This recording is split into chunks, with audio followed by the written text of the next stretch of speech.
I think the reason that the market developed is pretty obvious in retrospect. It was the end of the Cold War.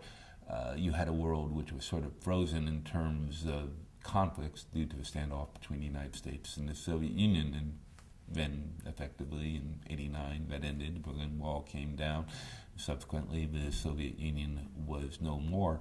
One, that was a good thing, but one of the effects of it was that a lot of conflicts which previously never would have occurred, either they were frozen due to orders from on high from people in the United States and Soviet Union saying, cool it, we've got bigger fish to fry and you can't have your conflict or war, is that these things reemerged or new ones came into being.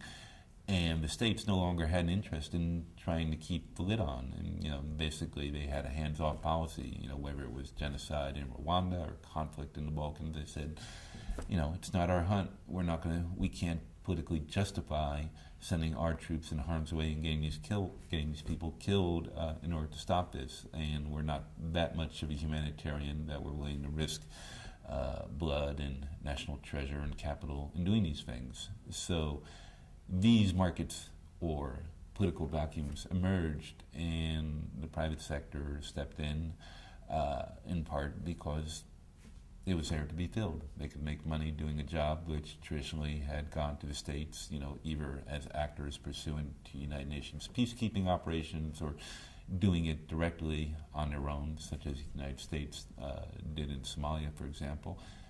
But for whatever reason, they weren't doing it, and states said, private actors said, well, we'll undertake this humanitarian mission. We can airlift people or set up camps for refugees or airlift in food or provide direct security against bandits and desperados, etc., all sorts of different things. And they have started doing that.